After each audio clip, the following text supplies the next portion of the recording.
Let me ask you about what would happen if Democrats get control of the House. They've got, right now, Jasmine Crockett, one of the leaders of the party, is saying that it's time for impeachment again. And I'm seeing Axios has a report up this morning that, Democrats disagree and this is giving them agita. And no, they don't. It's my view that the second they get a hold on power again, they're once again impeaching President Trump for a third time. Oh, yeah, in the least. You can be sure there'll be charges. You can see them circling around allegations of criminality associated with Trump and his family, fake allegations, but they don't need much to start charging him. So I don't think it's going to be limited to impeachment. And remember, they wanted to get him killed last time around. You had Benny Thompson put a bill forward that would have denied him Secret Service protection if he was sent to Rikers, which would have been a death sentence. Yes. These guys, and who did they use to go after him? It was the FBI and DOJ. And I was joking with Bannon a few weeks ago. I said it was Trump's DOJ that tried to put him in jail effectively. So let's not think that we have to wait for Democrats to come in order for us to be at risk. You could have a Republican president succeed President Trump, assuming Trump's term is limited to just 2.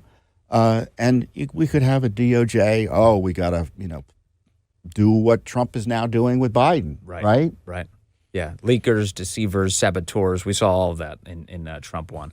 And now we, very much a risk. And we still don't have the documents. We're in it for the documents initially, right? And FBI is stalling documents to us.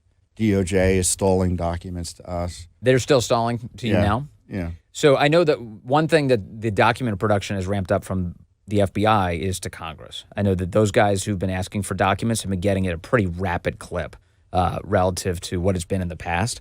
A lot of the Crossfire Hurricane, all that stuff is showing up in Congress, which is good news. Well, but we sued for the Crossfire Hurricane 2 years ago. Yeah. And we haven't gotten one document. Well, I shouldn't say one document, but we haven't gotten the documents. You haven't gotten what you wanted. Yeah. And so what's the answer for that? I think they should what are they saying? Obviously, I would imagine that the relationship you have now must be a better one, that it's more of a good faith relationship. But we've got. Are they giving you excuses? Like the DOJ has given us documents we typically wouldn't have gotten. For instance, on the Hur tapes. Yes. They gave us documents showing the White House was trying to change the transcript literally to make it seem like he didn't forget his son's death. Yes. The year of his son's death. And that material typically would never be released under FOIA. So there was that positive step. But typically it's the same old, same old. We're not getting any faster responses to our pending FOIA lawsuits and litigation. And, and I would recommend they just follow a FOIA process in releasing records. The problem they had with Epstein and the JFK records, both of which we've sued on since then, is that they kind of did public leaks. And the problem when you do a public leak, and I don't want to say I'm against transparency, but people say, well, where did you look? What are you withholding? Right. And the only way to make sure you know what's happening in that regard is through litigation, the FOIA process. And so I would encourage them to follow the FOIA process. Don't make it the enemy of the good in the sense of pretending that the FOIA process gets in the way of releasing records, because the decisions so when Dan gets on TV and says, we're looking at the videos of the Epstein the hallway, scene, the corridor, and we want to clean them up. We're like, well, you just give us the we asked for these documents 2 months ago. Right.